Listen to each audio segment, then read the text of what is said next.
Welcome my dear students. আমি অশোক কর অনিসের universe চ্যানেলে তোমাদের সকলকে স্বাগত। আশা করছি তোমরা সবাই খুব ভালো আছো।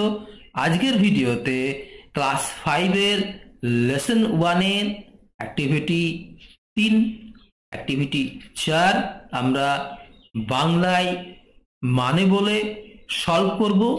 তোমাদের খুব ভালো লাগবে। ভিডিওটির শেষে অবশ্যই লাইক করে দিও। চ্যানেলে নতুন হলে চ্যানেলটি সাবস্ক্রাইব করে বেল আইকনে ক্লিক করতে ভুলো না।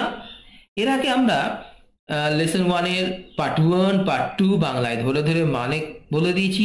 তার লিঙ্ক আমরা ডেসক্রিপশন বক্সে আলাদা আলাদাভাবে দিয়ে দেবো। তাছাড়াও আমরা অ্যাক্টিভিটি 1 অ্যাক্টিভিটি 2 বাংলায় মানে বলে সলভ করেছি, তারও লিঙ্ক আমরা ডেসক্রিপশন বক্সে দিয়ে দেবো। কথা না বাড়িয়ে চলো শুরু করি।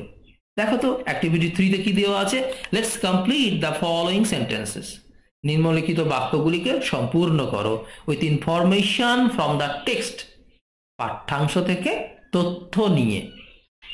এতে কি দেওয়া আছে, Gandhiji visited different places. Gandhiji বিভিন্ন জায়গায় ভ্রমণ করেছিলেন। টু কি করতে, দেখো একদম ফার্স্ট লাইনে দেওয়া আছে। টেক্সট বইটা সামনে রেখে দাও, পেজ নম্বর 13, 13 নম্বর পাতায় আছে। দেখো একদম প্রথম লাইনের মাঝখানে, Gandhiji visited different places to collect funds. তহবিল সংগ্রহ করতে ফর ইন্ডিয়াস ফ্রিডম স্ট্রাগল। ভারতের স্বাধীনতা সংগ্রামের জন্য তহবিল সংগ্রহ করতে গান্ধীজি বিভিন্ন জায়গায় ভ্রমণ করেছিলেন। হবে আবার বলছি, Gandhiji visited different places to collect funds for India's freedom struggle. Number B কি বলবে, ইন ওড়িশাতে গান্ধীজি মেট। গান্ধীজি সাক্ষাৎ করেছিলেন। কার সঙ্গে সাক্ষাৎ করেছিলেন, কোনখানে আছে দেখো, আমরা টেক্সটে পড়েছি, তারপরের লাইনেই আছে দেখো, দ্বিতীয় লাইনেই। ইন ওড়িশা গান্ধীজি মেট, গান্ধীজি সাক্ষাৎ করেছিলেন অ্যান ওল্ড ওয়ামান, একজন বৃদ্ধার সঙ্গে। এটা হয়ে যাবে অ্যান। কেমন? নেক্সট কি আছে, নাম্বার সি, দ্য ওল্ড ওয়ামান, বৃদ্ধাটি ওয়েন্ট নেয়ার গান্ধীজি, গান্ধীজির কাছে গেলেন। কোনখানে আছে দেখো, 1 2 3 4 নম্বর লাইনে আছে দেখো, একদম প্রথমেই।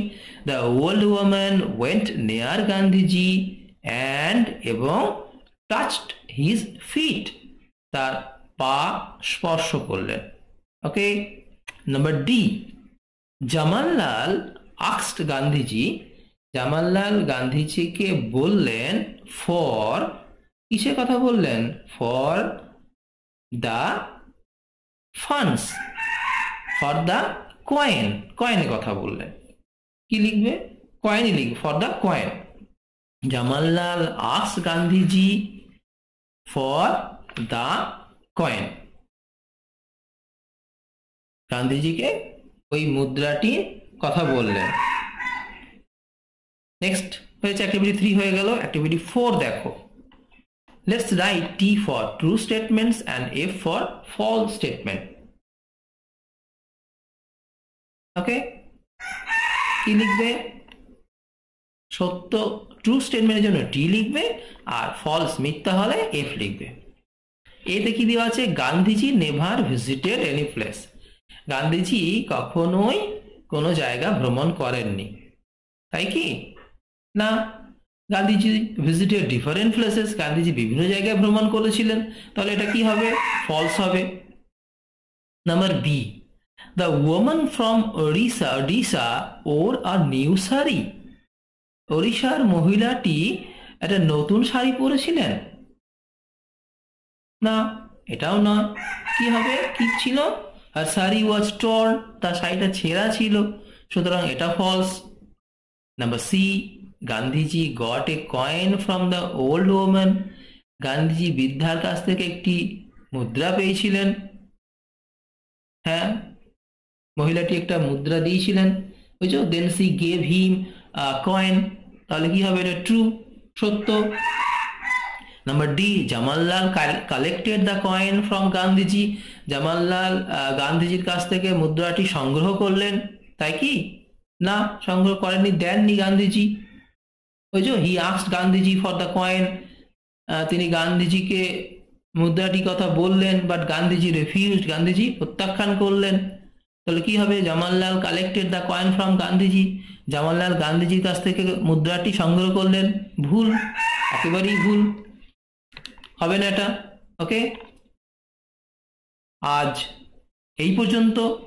ভিডিওটি শেষ পর্যন্ত দেখার জন্য তোমাদের সকলকে অসংখ্য ধন্যবাদ। একটি লাইক আশা করছি।